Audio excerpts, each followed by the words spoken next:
Okay, we're good. All right, welcome to the October 17th, 2024 regular Board of Education meeting. We're on item 1, open session, call to order and roll call. Superintendent, will you call roll? Absolutely. Mr. Clark? Ms. Larrett? Here. Ms. Lofthouse? Here. Mr. Reed? Mr. Huey? Here. Please note for the record, Mr. Clark and Mr. Reed are absent. Thank you. That brings us to item B, announcement of items to be discussed in closed session. In a moment, we'll head into closed session where we will discuss any of the following. Item A, student matters. B, employer-employee relations. C, conference with legal counsel. D, conference with real property negotiators. Or E, personnel matters. Public comments for closed session agenda items only will be given time for that right now. I don't see any in-person public comments. We have none online. In that case, we'll be heading into closed session and we'll be back at open session at 6 p.m. Recording stopped.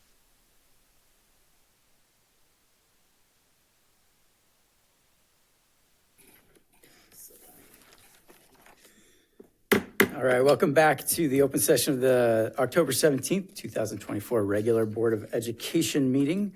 We are on to item 4, open session. We'll start with our land acknowledgement and pledge of allegiance. Start with our student board members. As the Folsom Cordova Unified School District, we acknowledge that our administrative facilities and schools occupy the unceded territory of the Anishinaabe and Miwok, the original people of the skies, land, and waters, where we work and learn. We also recognize the presence and ancestral stewardship of the Anishinaabe ancestral tribes, the Esto, Notamuse, the Nisim, Pewanan to the north, and the Miwok ancestral tribes, the Akumne, the Kasumne, the Hopumne, and the Makulumne to the south along the Great Sacramento River system since time immemorial. We understand that this land upon which our institutions are built was once flourishing with natural resources and sustained by the ancestral knowledge and practices of these indigenous communities.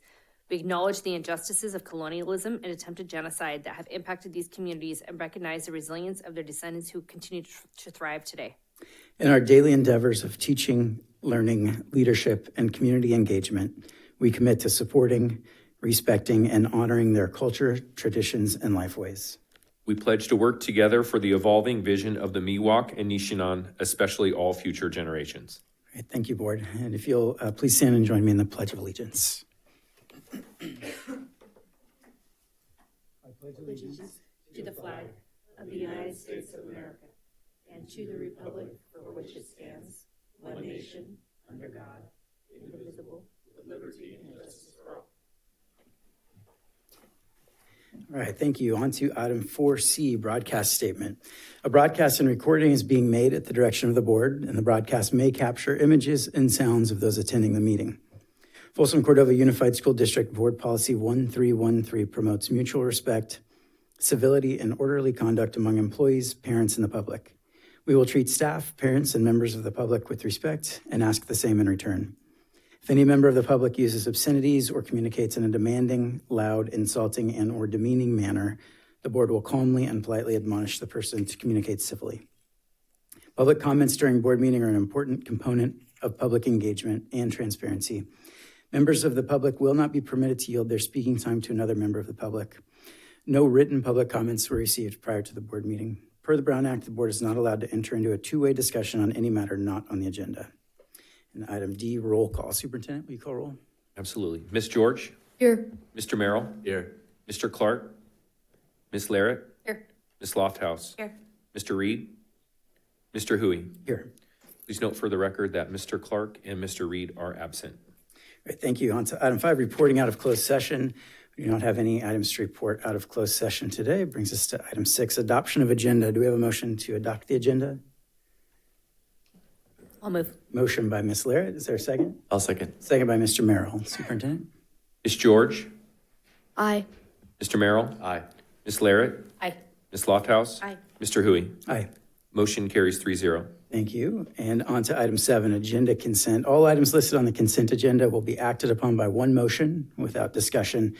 Should any trustee or other person request that any item be considered separately, that item will be pulled for discussion and action. I don't see any in-person comments for agenda consent items. Are there any online? No. So unless a board member would like to remove an item, do we have a motion to approve agenda consent? All motion. Motion by Ms. Lofthouse. Is there a second? I'll second. Second by Ms. George. Superintendent. Ms. George, Aye. Mr. Merrill, Aye. Ms. Larrett, Aye. Ms. Lofthouse, Aye. Mr. Hui. Aye. Motion carries 3-0. Thank you. And Superintendent, I believe we do have an announcement. or Yeah, two. we have 2 acknowledgements. First, I'd like to say thank you to April Phillips, who was just confirmed as a parent to be a new member of our Community Advisory Committee. I know April's there in the back. Thank you so much, April. Let's give her a round of applause. It's a really important role in getting feedback from our community as a member of the CAC.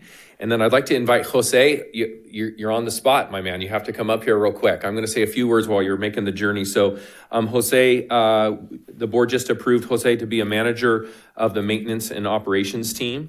We're really pleased to announce that Jose Delgadillo as the maintenance and operations manager for the M&O department. Mr. Delgadillo has been an employee of Folsom Cordova Unified since May of 2012. He was initially hired as a building and grounds utility worker for Vista del Lago High School. In 2018, he became a maintenance mechanic 1, which afforded him the experience to collaborate with the team and drive operational excellence. Mr. Delgadillo's strong creative problem-solving approach and exceptional customer service skills set him apart from his peers. Soon thereafter, Jose was presented with the opportunity to become a maintenance mechanic 2. In this role, Jose has shown creative solutions, overseen many maintenance projects, and collaborated with peers to improve operational effectiveness. Mr. Delgadillo brings a dynamic blend of leadership and commitment to the M&O team. With over 20 years of experience in various maintenance trades, Jose has demonstrated a skill set that is well suited to serve SCOSD. So I'd like to give Jose a warm welcome to the team. And Jose, do you want to say a few words, sir? Well, I just want to say thank you for the opportunity, and then, just let you know that I'm humble. I am honored, and, I'm really excited to be part of the maintenance and operations team as a manager now, and then I'm here to drive the team to do many more projects and, to provide a good service for our students and staff and in our district. Thank you so much, Jose. Appreciate it. Thanks so much. Congratulations. Right. And then that's it. Those 2. Okay, thank you. We'll move to item 8, special presentations. I believe we have no presentations from either our students or our staff, so we'll go to item 9, public comment. Time will be given to speakers at the discretion of the board chairperson. The law allows the public to address the board on any matter not on the agenda, but the law prohibits actions by the board on non-agenda items. We have a few in-person public comments. We'll start with Faith Smith, followed by Earl Smith.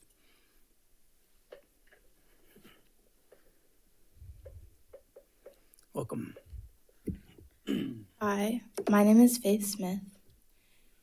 Last board meeting, I was extremely upset about the informational for auditions for advanced classes. To list the informational with that title is false information. When you look at the informational, it specifically talks about the Visual and Performing Arts Program, VAPA. But that's false too, because when you read it, it specifically talks about music ensembles. Not digital art, not drama, not technical theater, not video production, not visual literature, and not art, which are all included in the VAPA program at Folsom High School. Yet, it only talks about music ensembles. And then to say that the auditions are for advanced classes is false too. Jazz band and jazz choir are music ensembles and require an audition, but they are not advanced classes. There is not a class you can enroll in prior in order to get into the class. There is no prerequisite, but every other VAPA class has a prerequisite. I have been enrolled in Drama 1 without an audition, and afterwards you move up to Drama 2, and so on. So why are the jazz classes an exception? Why is there an audition for these classes? There is only one jazz choir at Folsom High School. There are 2 jazz bands, Jazz Band A and Jazz Band B. And you would think that Jazz Band B would be a prerequisite for Jazz Band A, or that anyone who auditions could be in it, but that's not the case. I know many people who have been denied from being in Jazz Band B. Concert band and concert choir are not prerequisites either. And these classes do not prepare students for a jazz audition because they teach classical music. These 2 genres are extremely different in rhythm and technique. So when you say that a student must audition to be in a jazz class, really what you're telling the student is that you need to go and find a music teacher and pay them money in order to learn, in order to be in my class. But I thought a class is a place for learning, a teacher teaching you. Clearly, it's not like that for the jazz program at Folsom High School. I talked to Mr. Huber after the last board meeting, and I asked him about how an audition can be held for a class that is not advanced. Jazz choir specifically. He told me, well, you can be in concert choir, which is exactly what Miss Williams told me after my last audition, my third audition. So I told him how the UCLA Herb Albert School of Music admissions officer came to American River College that week. She said that no one can audition with classical music for jazz studies and the other way around. So how can you say that that's an equivalent or even a prerequisite when it won't teach you any of the right techniques or even the same harmonies? I'm being denied experience and being set up for failure for when I have to do my college audition. Miss Williams' actions are definitely not a coincidence either. She teaches at a college, so there is no way she does not know this information. Not only has she been denying me, but also staff try to back her up on it. So clearly, this school is still not preparing students for what they want to do after high school. You're pushing us to do things that will only set us up for failure. After I told Dr. Huber about what the UCLA admissions officer said, he proceeded to tell us that he is not in charge of this topic. But for the past 3 years, he has been acting like he is. So why didn't he direct us to the right person before? But then he says the person in charge only became in charge as of last year. So when our problem started, he was in charge and yet never helped. Mr. Swanson, you came over to help us figure out this issue, and I appreciate that. But you mentioned that you cannot change a student's grade that was given by a teacher. But how can I have a grade when I'm not in the class yet? I'm not enrolled in that class during an audition. I've never been allowed to be enrolled in that class. You also mentioned that I should move on. How can I move on when the situation is not fixed? I will not live the rest of my life knowing that this school is ignoring students and that there are people in this district who are not doing their jobs. When you all discussed the informational last board meeting, only one board member spoke up, and that was Mrs. Lofthouse. She asked a good question about if there are students being denied from classes and where they will go, what classes they will take in order to learn that skill, which is exactly what my situation is about. But yet no one else talked about it. You all know my situation, at least to the extent that you could have said something. Why would you not speak up when you are a board member? Do you not care? Thank you. Thank you, Ms. Smith. Next speaker is Earl Smith, followed by Gabrielle Edinla. After that, I'm proud of my daughter. I grew up in Anaheim. I went to Anaheim High School. It's very similar to Folsom. I worked at the Anaheim Police Department. I've met lots of discrimination there. I shaved, and I'm showing myself to YouTube what I look like when I put on a hat, shave, and I'm going to jazz choir with Faith. I look young. I'm blessed that way, but I'm 46. I'm also a PK. You don't know what a PK is? I'm a pastor's kid. Grew up in church. My grandfather was also a pastor of a mega church in San Francisco in Hunters Point. And he married my grandmother, who was Russian Jew. The black church kicked them out. They moved to Huntington Beach, which in 1976, one of the neighbor kids, or two of the neighbor kids, they were brothers, took one of my uncles and tied him to a cross to the front yard and set him on fire. They were found not guilty. Why is that relevant today? Because when I've been in meetings, people tell me, I just don't like the answer that I'm given. It's not that. It's that I know what the law says. And people are choosing to ignore it. So I looked up the Ed Code, 49066. You cannot influence a teacher to change a grade. However, when a student is not enrolled in the class, and you call a class an advanced class, For instance, AP Math. If the student doesn't take AP Math, they take regular math. So where is the regular jazz choir? Where is the regular jazz band? That's why I make the statement of the jelly beans. Just like in the South, guess how many jelly beans are in the jar, and then you can vote. You made a great point. What about the autistic student? Or the student who's gone through emotional trauma and can't emotionally deal with an audition?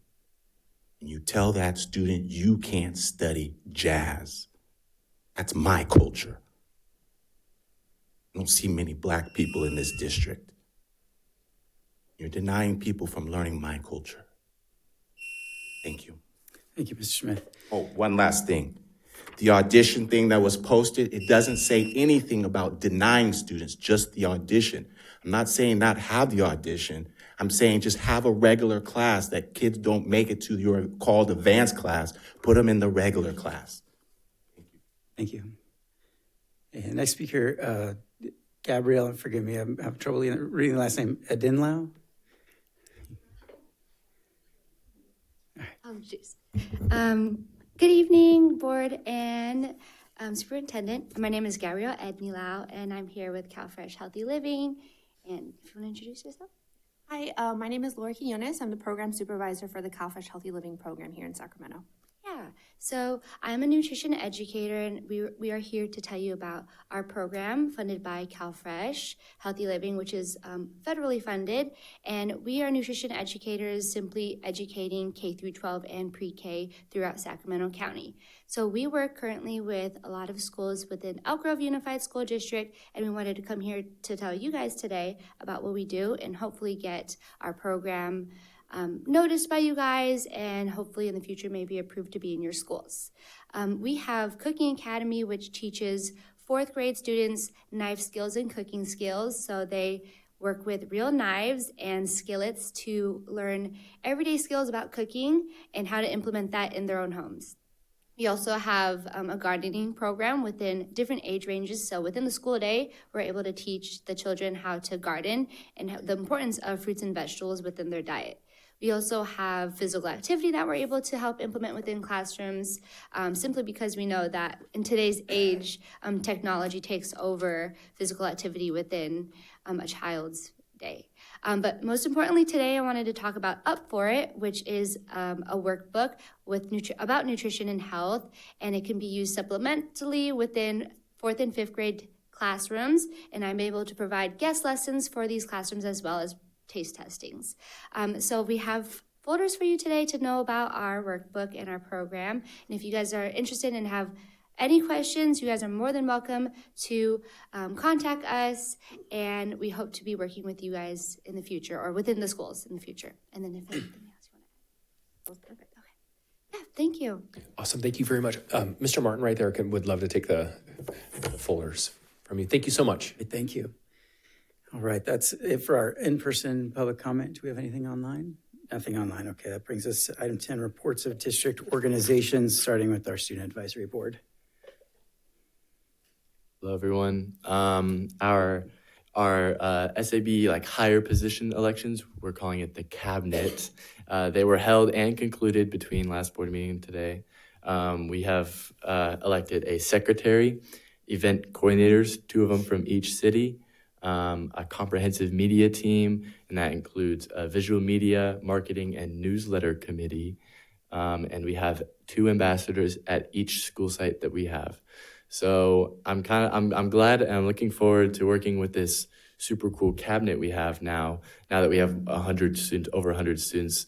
It's new. It's going to be a little bit challenging at first, but I'm sure we'll get over it. And hopefully me and Mia can lean on this team a little more, and kind of relieve the stress off of us and our advisors' backs. And our next SAB meeting is November 14th at Mitchell Middle School. Thank you. Great. Sounds fantastic. Thank you for the update. We'll go to California School Employees Association. Mr. Korn.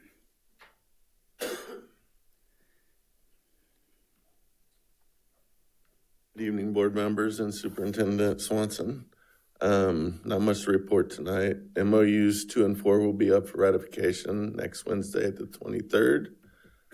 That's all I have to report right now. Sounds good. Thank you.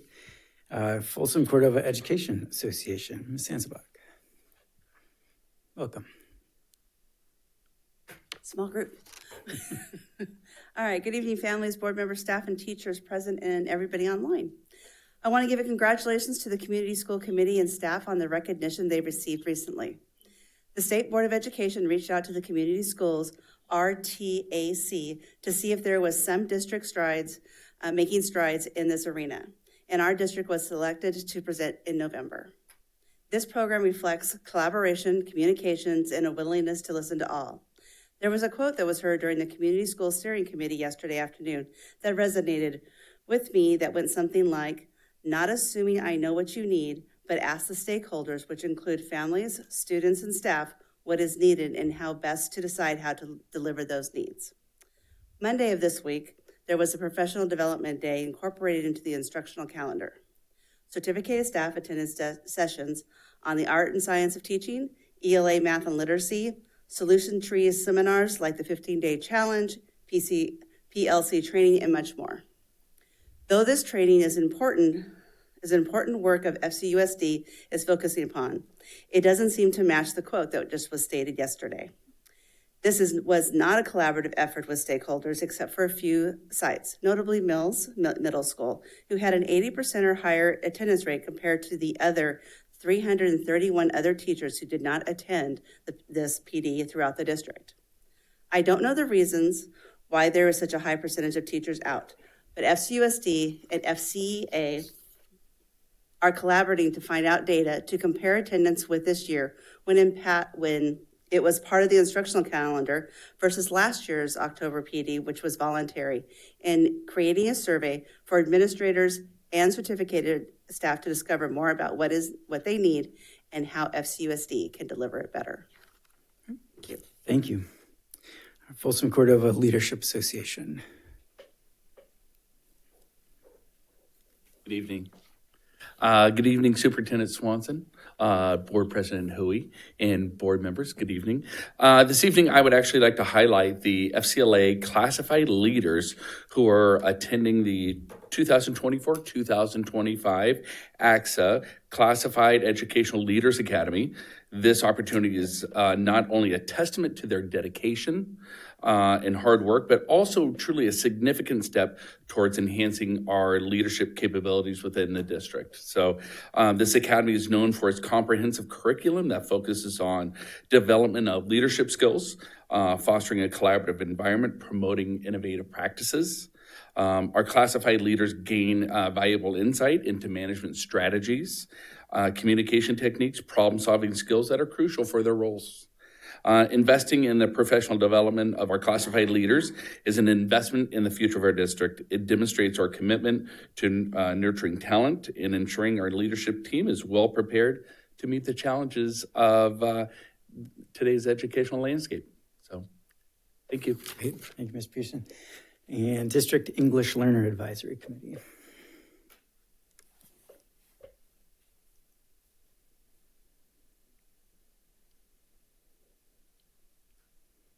Good evening, Superintendent, President Hui, members of the board, and my esteemed colleagues. I do have a report tonight for DLAC. I have been out coincidentally on a couple of Thursdays, so I've missed you, and hopefully you look forward to my report, our report today from DLAC. So we have a couple of things. I'm going to go back a little bit and go and proceed forward from there. We actually met as a DLAC team. Our first meeting for the year was September 10th, and so it seems like so long ago. My goodness, where has the time gone? But it's our opening meeting, and prior to that, the officers get together, give another final approval of the agenda, but most importantly, the year-long schedule. That also includes the parent summits. At that time, we had special guests in attendance, our superintendent, Eric Swanson. It was great to have you there. We also had Marie Pollack, our coordinator of expanded learning. But the focus was on the engagement policy, which is an annual review, not the most exciting, but definitely very important piece of information that we share. We also spoke to the parents about the fact that the ELAC schedules should be posted, and principals are doing a really good job of rounding up committee members so that they can have the schedules up and available for members of the community to access. And we also centered on our Parent Summit theme, which continues, of course, to be engagement, and really looking at a theme that our superintendent has brought, which is the warm demanders. And there's so many in our district, and we wanted to uncover that throughout the year on what that looks like in our district. And we also were able to highlight the opening of our Saturday school. Just a fun fact, Saturday school, especially Spanish, has been open for over 20 years. And we have approximately 20 Saturdays for that, and parents look forward to that in the community. We also opened up an immigrant school 3 years ago, you might recall, and that is definitely in full swing. And thankfully, with Kristen Adelano and Brian Zabota, they are teachers in charge of our Saturday school program, so we are able to discuss that quickly. On October 8th was our second DLAC meeting this year, and we were able to discuss the fact that we're having a federal program review. And why it's important for ELAC parents or the members of our English learner community is that often one of the areas of focus is English learners. We have 4 schools that will be reviewed specifically, along with many district programs, of which includes English learners. And those schools are Cordova Gardens, Cordova Villa, White Rock Elementary, and Mills Middle. So send them lots of positive vibes. They're working really hard. And so those are our DLAC meeting updates, but many of you probably received this already. You've seen it earlier. We're looking forward to it. It's almost here. I know, I can't believe it. November 2nd, our Parent Summit. We're excited. We're featuring our special focus on Saturday is our expanded learning programs. We're going to have a lot of fun-filled activities, and there's always going to be some budget activity that I like to throw out there with layers of cake and such. But we'll also be looking forward to having our superintendent. I think Angela Griffin will be helping us get better acquainted with Parent Square. So thank you. That's our report. Thank you. Appreciate it. All right. On to item 11, discussion. We'll go to item A, our only item under there, staffing update on bus drivers. I handed that to Mr. Martin. Yes. Good evening, everybody. Thank you so much. Yes, and so the board had asked that we come in once we kind of got into the school year to see where we were with staffing. As we had shared last school year, coming into this year, that we were having quite an impact on the ability to provide transportation for all students, and specifically with regards to our special ed students. And so we did reduce some routes and made some changes with regards to those pieces. So we were going to give an update of kind of where we are. I think there were also questions about kind of how our hiring process is going and how we are trying to recruit for new drivers. And so just a little update of where we are right now. We have 55 routes, 15 of which are general education routes and 40 are special education where it's required as part of an IEP for students. Of that, we are currently driving 49 buses, 5 vans, and 1 SUV. And part of the reason why we are driving the vans and the SUV is because we don't have enough licensed bus drivers. So we're trying to still provide the service as best we can with the capacity we have. And just so you know, we also are purchasing another van as we speak so that we have more capacity as well in that avenue. You can see we did eliminate 6 gen ed routes last year by enforcing the existing distance policy that the board had already put in place many years ago. And so that impacted primarily Folsom Middle and Sutter Middle School. But since then, we actually had to add 4 more gen ed routes, primarily for the growth south of Highway 50, both on the Rancho Cordova and the Folsom side, just so you know. So even though, so the net on that was only 2 gen ed route reduction, whereas we were hoping to have more, but because of the capacity and outside of the distance requirements, we had to provide additional transportation in those areas. You can also see special ed increased from 37 to 40 routes, so that was an increase as well. Currently, the way we have staffing, if we were fully staffed, we would have 6 drivers that are what are called variable drivers, or more or less they are pools, and then they cover any absences or any specialized activities we need to have so that they can release and cover drivers. Unfortunately, we're down enough drivers that all of those people that are supposed to be variable are having to drive routes. And so we don't have anybody to cover absences. And that's been an ongoing issue that we have, not for just this year, but just an ongoing issue. We've been averaging somewhere in the neighborhood of almost 11 drivers out a day. And that was something that was provided by Human Resources. Some of those are folks that are on some type of leave of absence. And so that's an automatic built in, but also just general absences from day to day that we have with the transportation department. I would say that we would like to work on that and try to work with our labor partners to try to see if we can reduce absences, and that's something we're working on. But I'll be truthful, our management team most days are still driving almost daily, so it's very hard to work on some of those other pieces because they're actually driving anywhere from 6 to 8 hours a day as instead of being able to do their duties as management team because of coverage issues. Ms. Martin? Yeah. I'm assuming if there's 10.66 drivers out per day, should I assume that if we have 55 routes, we should have 55 drivers each Yes. day? Okay, so Yeah. we're down almost 11 out of 55 every day. Right, and so what we're down in that regard. So we have up to 5 or 6 people in the office that can drive, and then we also then run additional routes where someone will go into a second pickup, some of those things, and then we have potentially some students that have to arrive late, or we have to pick up people extra early to try to cover for all those activities. So we try to make that as best we can, but within the last week, I know of at least 3 days where we didn't have enough drivers to cover all routes and some students, so we reach out. Normally, it's on our smaller routes with special ed students where we reach out to the parents and we let them know either they can drive their child themselves on those days, or we just pick them up late. And then they arrive later in the day, in the morning. So it's not ideal by any means. No, and I imagine normally we don't have that information until the morning. Yes, yeah, it's normally the morning of. In fact, we have somebody that comes in as early as, I believe it's 4:30 to handle those calls and try to coordinate all the absences that are in place. And I should say, Kathleen Jones is our transportation director. She is here today to also be able to answer any questions that may come up. So sorry about that, Cece. Thanks.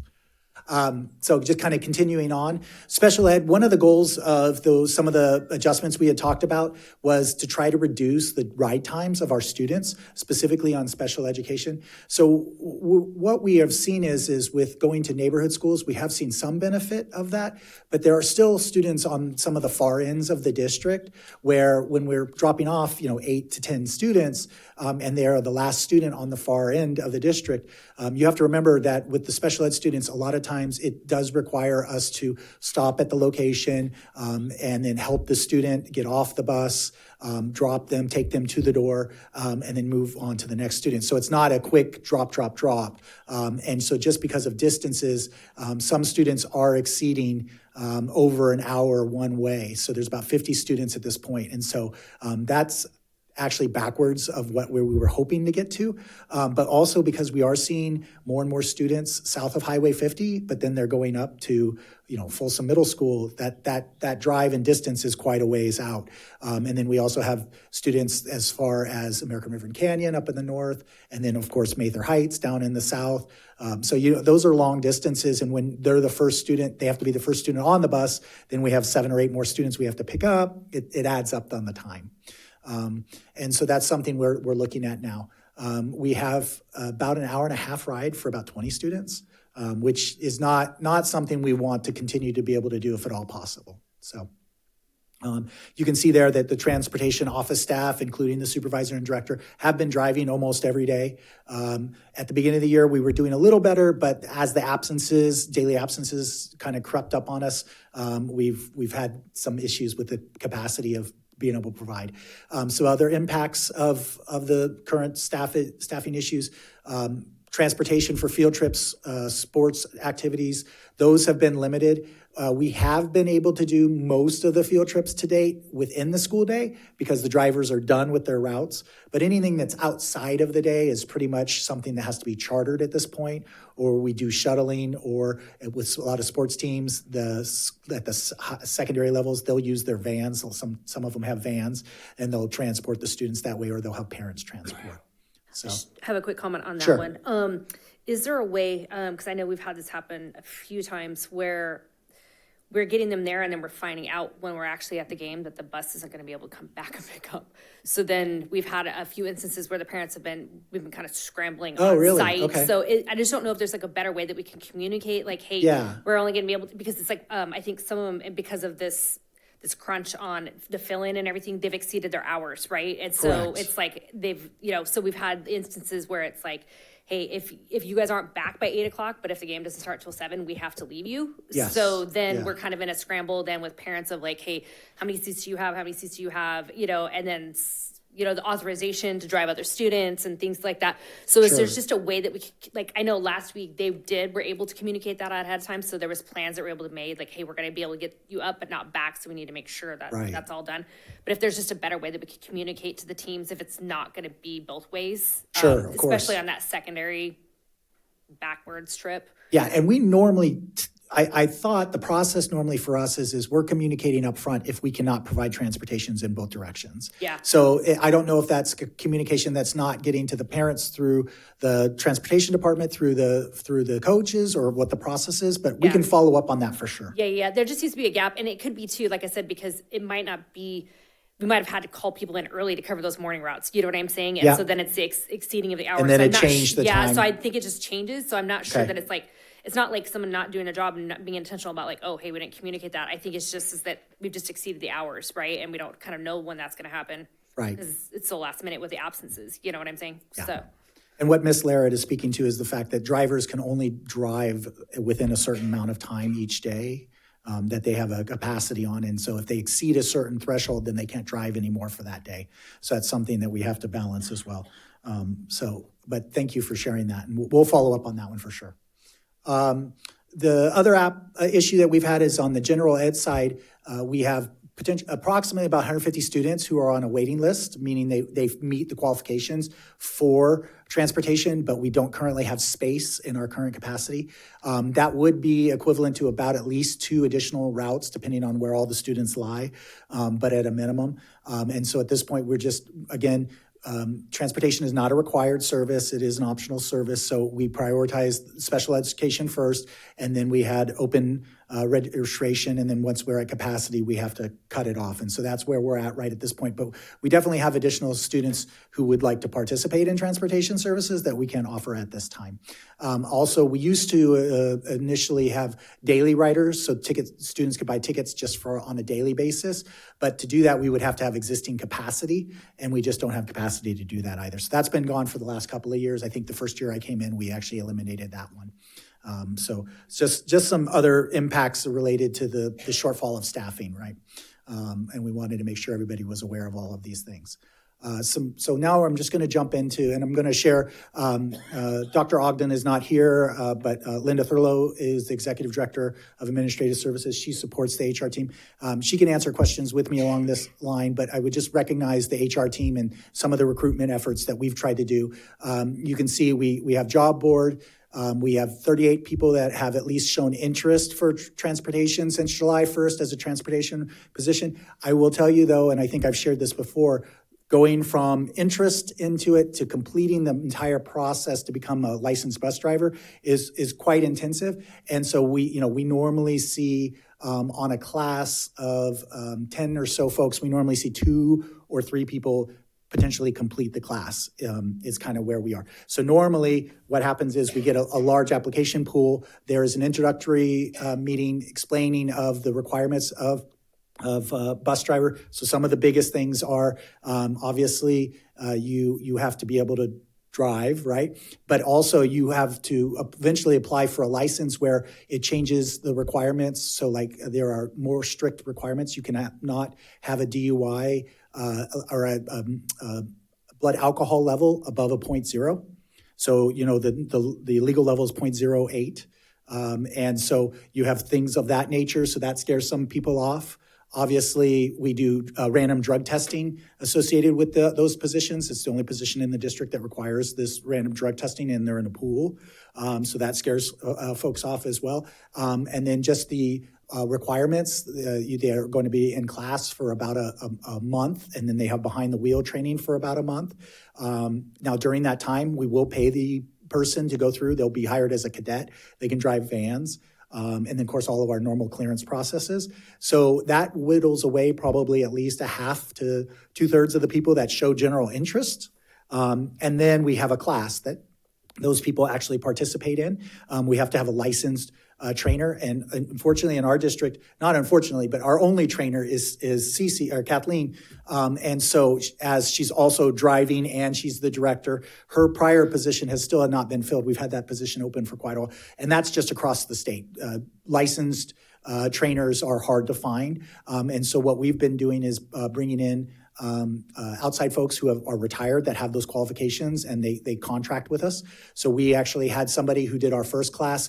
They had to step aside. We were bringing in somebody else. So our goal is to try to offer a class monthly to try to clear those people as quickly as we can to get people through. But that is quite an intensive process.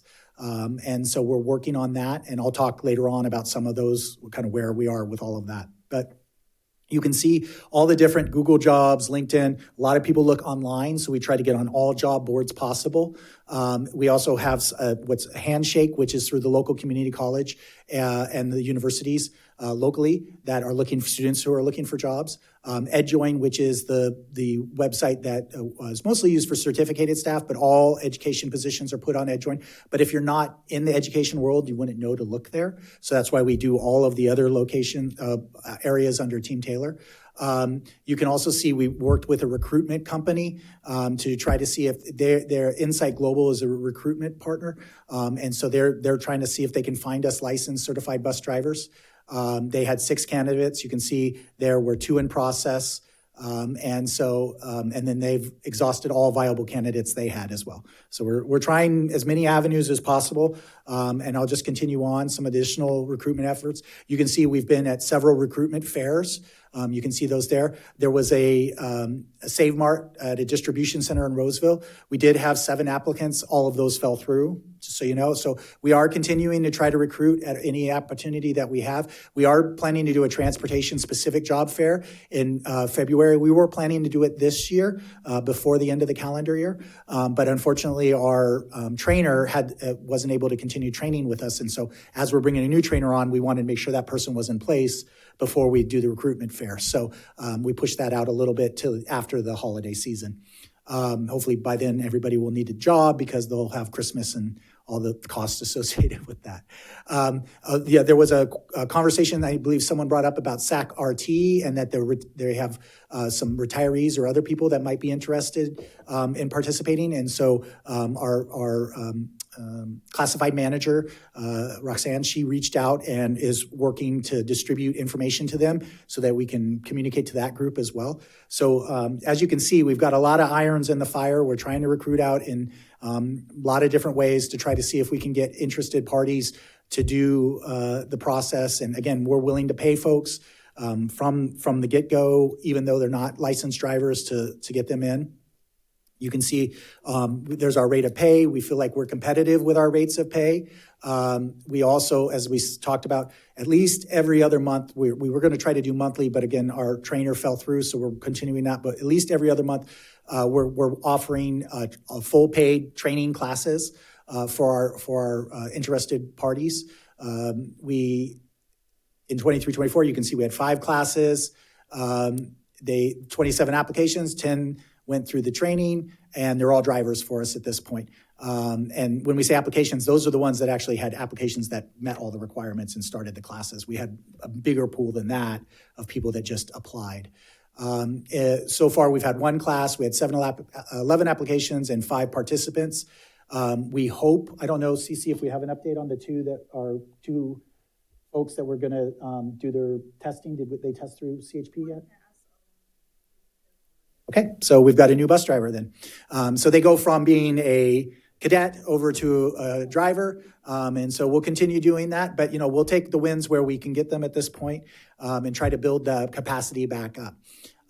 You can also see here the driver trainer program that we have. Again, we're not only paying for them to take the class, we'll pay them to be we're paying for the class, we're paying them an hourly rate to be in the class, to be a cadet with us, so then they can drive vans for us.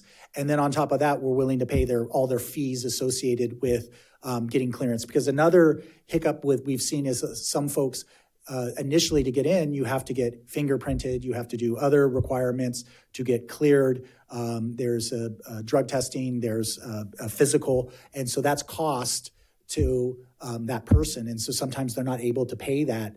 And so we're working with them to try to help cover that cost as well. We're trying to remove as many barriers as possible to get as many people in that we can. The other thing we did was when we bid on our routes, we increased all of our routes, so we had no route that was under 6 hours. So every position, every route that the bus drivers bid on was at least 6 hours a day. We used to have routes as low as 5 hours or 4.5, I think. And so we're trying to make it so that, there's enough hours there that it makes it interesting for the drivers. And I will share, we got down to, I think, the last 5 drivers, and there was still 7.5, and there was even one 8-hour position available. So there is the ability to access 8-hour-a-day jobs for the majority of our drivers if they want to take those responsibilities. The 8-hour-a-day job is the variable job where you have to jump from, you're more or less a sub driver and you jump around. And so not all the drivers are interested in that, but there is an opportunity for a full-time job for most of our drivers if they had chosen that when we were doing our bidding. So we do think there's a lot of opportunity there for them as well. So just kind of continuing on. So just looking at, you can see here we have drivers in process from other districts. We intentionally try not to poach from other school districts, right? But we know the realities of that world. And so we do have 2 cleared drivers, which obviously that's a win for us because then they can immediately jump behind the wheel of a bus if they have all of their licensing. We have 2 drivers in process, and I don't know, this was done a couple of weeks ago, so I don't know where we are at this exact moment, but we have 2 drivers that will be hopefully starting in this month from other school districts. So that's a positive for us. We have, as we shared before, the 5 cadets in process. One of them just finished up, so that will actually be a new driver there. Or I'm sorry, cadets in process. Those are ones being cleared to become cadets. So they're the ones that are just starting the classrooms right now, I'm sorry. We have 5 new drivers starting this year. 2 of them are actually existing drivers. One was someone who retired and came back. Another one was someone who left to go to another career field and decided to come back. So that's a positive for us. You can see we have the 6 cadets. As I shared, one of those cadets is now a driver, so that's great. And you can see that the total current drivers is getting up there. But again, we have to have more than the number of routes because we need to cover all of our absences and leaves and all the things that happen. And we don't have a big enough pool for that at this point. And so far, year to date, we have 2 separations from our district. So that kind of gives you an idea of kind of where we are staffing wise. We've been more than willing. I know we've had some community members reach out about some recruitment options. We've connected those people to the HR team to share. So if there's either job fairs or there's other ways to communicate, if people are willing to let us put signage or put information, our maintenance vehicles on the back of our trailers, they all say that we're recruiting for bus drivers. All of that, we still are putting buses out at key strategic locations to put signs out as well. To see if we can get people. We're going to the fairs. We're posting anywhere and everywhere. And to be honest, we're no different than majority of the school districts, and not only in the state of California, but throughout the United States. In that it's a very specific job. It requires very specialized training. It takes a certain personality and ability to be able to drive a bus with multiple students on it, that you have to pay attention to them, pay attention to the road, meet all the safety requirements, know all the rules. Just in the last year that I've been working with the team, just learning all the rules and requirements for where a bus stop has to go, how the signage has to be. We can't put signs on the outside of our bus. CHP won't allow that.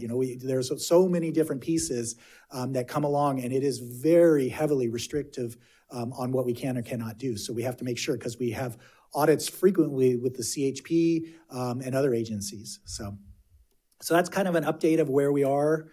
Love to answer any questions, any other feedback or that the board would like to provide. Thanks. Any questions from the board? I just had a quick question in terms of the city bus. Is that being used? Have you gotten any report from the city in terms of You know what? We have not usage? followed back up with the city. They definitely were very helpful and supportive with RT. And so they were able to add an extra stop for Folsom Middle. And I don't know the ridership on that at this point. It would be interesting. And it will be some, that's a great idea. I should follow up on that. I know Angela and I worked extensively with them at the beginning of the year, but we never really got back on the loop on that. I know they were even putting a stop in at Folsom, like cutting the curb and doing work there for it. And so, yeah, I think that is something we should follow up on as well. So. Good. I just have one question. And you mentioned it sounds like maybe other districts near us are having the same issue. So maybe this question is moot. But Yeah. I'm curious if there's any precedent or if we've looked into contracting with other districts that might have an abundance of drivers. There are outside third-party vendors that do offer some transportation services. When we looked into it, it didn't really work well for us and coordinate for what our needs were.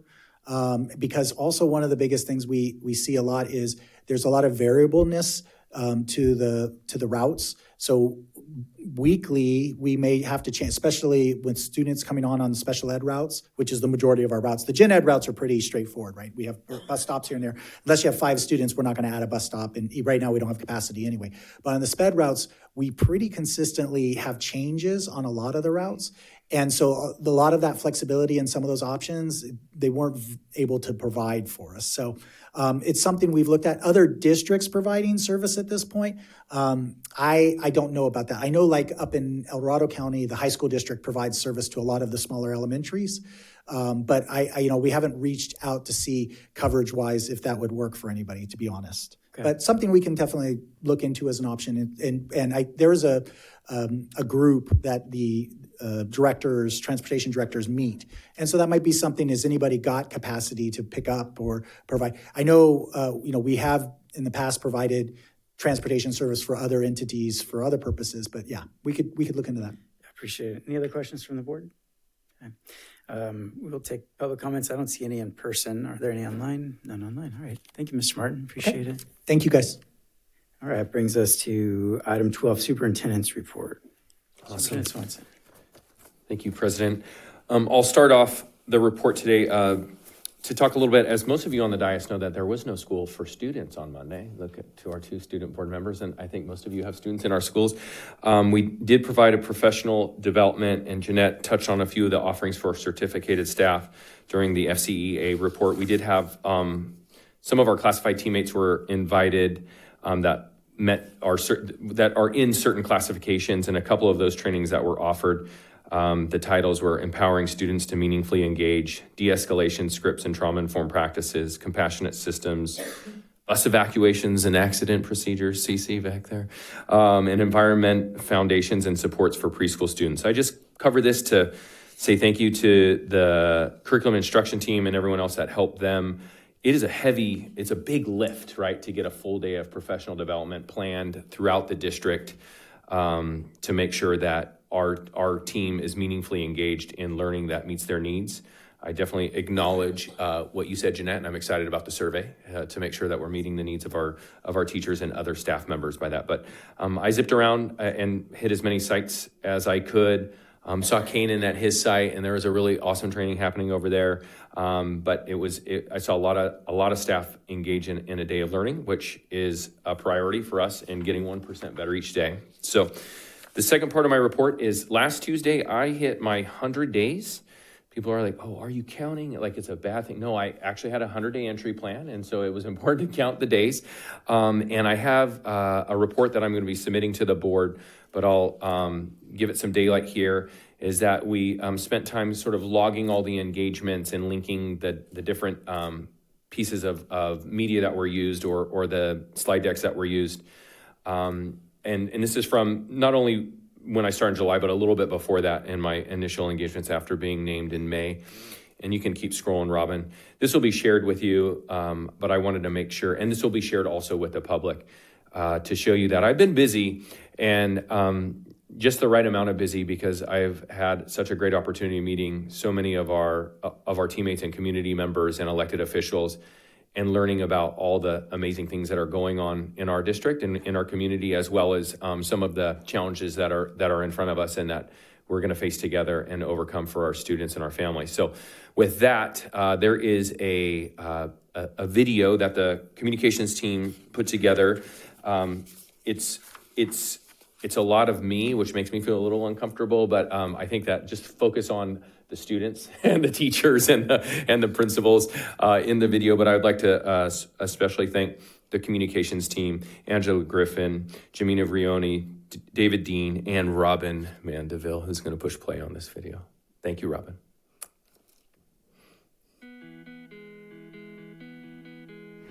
Hello, I'm Eric Swanson. I'm honored to be your new superintendent in the Folsom Cordova Unified School District. I have just concluded my first 100 days, and I am excited to share some of the learnings. In my first 100 days, I had the incredible opportunity to visit all of our school sites and take a tour with our school principals. I learned from them about what their school is working on, the bright spots, and the challenges in their school communities. Also, I spent time at all of our auxiliary locations in our district, visiting with staff and connecting with our teammates and getting to know about what they are focused on this year. I've also had the opportunity to spend time out in the community, learning from many of you about what you care most deeply about. What I've learned in all of my school visits and community engagements is that we truly and deeply care for our students, for each other, and for the work that we are so committed to. I also learned that we all have a keen eye on excellence and that we all want what is the very best for each and every one of our students and for each other.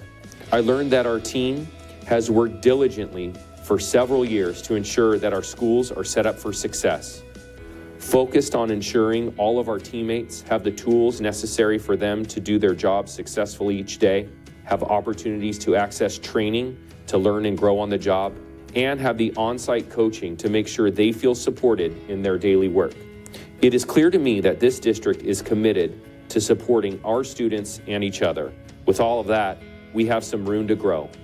We still have students who are behind in their grade level standards for both English, language arts, and mathematics.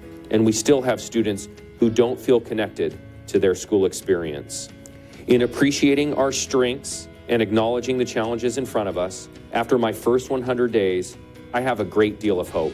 In any system with a foundation of committed teammates, both working in and on our system and living in the community, it is truly a great place to start. I am confident that as we concentrate on getting 1% better each day with the motto of, when we know better, we do better, we can continue to provide our students with an opportunity to be excellent each and every day. So how do the best get better? We already have a foundation of incredibly committed adults and a committed community. When that's true, it's important that the system itself takes a look in the mirror and acknowledges there is room to create more efficiencies, more alignment, and more coherence, so our systems are able to respond more quickly and decisively in addressing our student and adult needs to make sure we're meeting all folks where they are at in the moment with the goal of exceeding expectations so that they have the best chance of growing, meeting, and exceeding the standard that is expected from them in their grade level or on their job. As I've mentioned, I've had an opportunity to meet so many of you, and I look forward to future opportunities to meet you. Whether that be celebrating our students in the classroom, on the stage, on the field, or in the community, anytime we have an opportunity to connect and celebrate our kids is a good one. Thank you so much for this opportunity to serve as your superintendent. So as you can tell, thank you so much. I was gonna say, as you can tell, I just hate this job, right? By that video, I feel so honored. So thank you for that. It's being able to spend time on campuses is there's nothing better than that. So next up for me is to continue to consult with the different decision makers in our district and to continue to shape and learn from them around our strategic priorities, which then I will bring to you on October 28th at a special board meeting. And I'll just say, I don't know if we will, in that 3 hours together hit the finish line, but I'll definitely have something to present and get your feedback and listen to the board and what direction you want to set for the district. And then we'll get something to be able to share with the larger community before too long to really just really galvanize and clarify our North Star, so the rest of the system can really focus and organize its work in supporting our students in meeting and exceeding their goals for themselves as well as our adults. So that is my superintendent's report. Really appreciate the opportunity. Thank you. Absolutely. It's hard to imagine it's been 100 days, over 100 days Yeah, already. I think it's like 108 or 9 today, yeah. Yeah, but definitely we're so appreciative for the work you're doing. So thank you, and that was a great video. Thank you to all those that put that together. We will move on to item 13, board member committee reports, starting with Ms. George. So I don't have much to say, but at the last meeting, I forgot to say this, but Folsom High School had something called Day of Understanding with keynote speaker Keith Hawkins, and it was just a day where all the grades came together and they just learned about leadership, how to be kind and treat others with respect, and just that knowledge that Mr. Swanson was saying in that video, like we know by doing, or like we do our best when we like know. So that was good. Our football team went 58-0, so that was very good. Second quarter just started for Folsom High School. We're not on the quarter system, but quarter one just ended, and very excited to work with SAB, all the leaders, and more than just a secretary. So that's going to be very fun. Thank you. Mr. Merrill. I like that video, Mr. Swanson. I actually recognized a few of my teachers and my campus, actually. I like that. And I'm looking forward to your next 100 days and another video for the next 100 days. On Monday, during Indigenous Peoples Day, it was Tuesday. I took this day off of school and I went to a symposium held by CASC. It's kind of like a branch of the CSBA. I learned about student rights. It was very beneficial and informational. I was really surprised at the stuff I learned. I got a whole like book of student rights. It's like, oh, did you know blank? And it was some surprising stuff. And I'll definitely be bringing up in these SAB meetings. And I think it's a good thing for SAB to really hone in on and be like, what are these rights that students are being denied that are in ed code and stuff, that it's like become so normalized that it's not in our student handbooks or our board policy. So I'm looking forward to that being one of the first few projects of SAB this year. We have senior night for Cordova's football team tomorrow night. So invite all of you to come out to the stadium and watch that. And that's it. Thank you. Thank you. Ms. Lefthouse.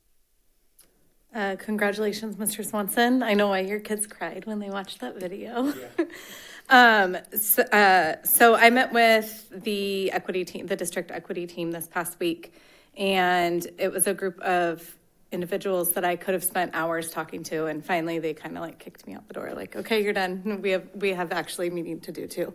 But in the time that I was there, I greatly admire the work of the team of certificated and classified staff that dedicate their time, effort, and energy to this work. When I was in the district, it was only certificated in that the equity team. So the voices of classified in that room were loud and heard, and so I'm glad that that's kind of how that team has evolved.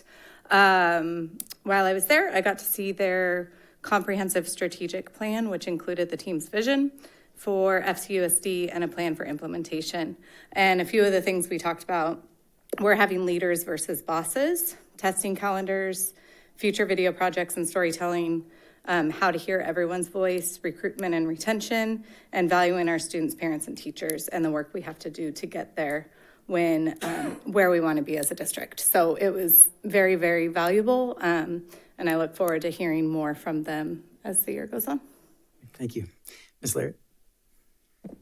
I actually haven't had any committee meetings in the last 2 weeks, so I actually had one yesterday. I missed community schools ones, but I had a report work deadline that kind of got dropped to me at the last minute, so unfortunately I wasn't able to attend. But amazing video. It's awesome to just see our kids so happy and thriving. I mean, I've kind of noticed it since the beginning, first day of school. It just this year feels like it's had a sense of normalcy to it that I feel like we've kind of gotten over some of the hump of COVID, and it's just been nice to see the kids just really thriving and enjoying and just loving being in classes, and just really appreciate all of our staff that make the day great for them. You know, when your student comes home and they're just so happy with their day, I'm just so appreciative of everybody who's working towards that for my kids. So just wanted to say thank you to all of them, and that's it for me. Great, thank you so much. I attended the policy committee meeting last week on October 7th. We discussed a laundry list of policies, including Board Bylaw 9323 meeting conduct, Board Policy 0410, non-discrimination in district programs and activities. Board Policy 1312.1, complaints concerning district employees. Board Policy 1312.3, uniform complaint procedure. Board Policy 4030, non-discrimination employment, and Board Policy 4111, 4211, and 4311, recruitment and selection. We also had a really interesting conversation that I certainly want to make sure the board is updated on. Months ago, it came up at this board, I believe Mr. Rita brought it up, the idea of a land trust and what that might look like. I'll explain a little bit more of that later. So we had legal counsel at our policy meeting, represented the meeting. They provided counsel on the question of whether the district would be legally permitted to donate surplus real property to a tribal land trust. The short answer is probably not, and it's complicated. A little bit of the longer answer is that under the law, this would be a little bit difficult to pull off. And so at the board policy committee, we did discuss the possibility of maybe bringing that forward as an item for the board. I'll talk about that under future agenda items. Not to put in as a policy, but maybe to have a conversation around, is this something we want to advocate for with the legislature? Because we felt like in that meeting, that would be the place to start this conversation, rather than trying to bend existing law to make it fit what we wanted. So just an update on that. Like I said, I'll bring that up again as we get further into the agenda, but I want to make sure you guys all knew that. That's the only update or report for me. So we're on to item 14, advanced planning. Item A, our next board meeting is going to be on October 28th. It's a special board study session about governance, team leadership. Superintendent Swanson mentioned something about that during his comments. That will be at 5 p.m. right here. Our next regularly scheduled board meeting is November 7th, 2024. Item B, our 12-month board calendar is there for your review. Item C, suggested future agenda items. I will roll into that first since I've already mentioned it. Would like to see if the board would be open to, at some point in the future, I don't think it has to be immediate, but that we do have this discussion around just advocating that we could look at the possibility of donating property if that time comes. So unless there's any objection, go ahead. I was just going to mention, we might want to check with Mr. Clark too in terms of CSBA, because we have a whole ledge action group within CSBA. So he's probably more aware of how that works exactly, but that is something too that if we as a board are saying, yes, this might be something, then we might want to bring it further, because then there's advocacy across the state with the different legislators. So, yeah. Yeah, I think that's a great idea. Would you think would it be wise to wait on putting that on the future agenda item until we talk to Mr. Clark, or something we would have? I'd say we could put it on there and he'll still have enough time to talk about it. Okay, perfect. Good. If there's no other objections, then that's maybe something we can get on a future agenda item. Yeah, that's fine. I think following the direction, I'm happy to reach out to Trustee Clark and relay the message and see what he can find out from CSBA, and then we'll bring that information back. Perfect. Okay. That's good. Are there any other suggested future agenda items from other board members? After the equity meeting and discussion, I would love to see sort of maybe informational, but in terms of testing calendars and how those are decided upon, and if we are being equitable in terms of our testing calendars for future. We know that this year's calendar dates are already set, but looking ahead to the future. Can you say more? Testing calendars? Like CASP testing and just how we set the standardized testing in the spring. I think that's a great idea. It's left to us. Great.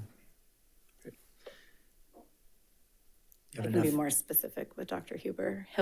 He probably already knows, but.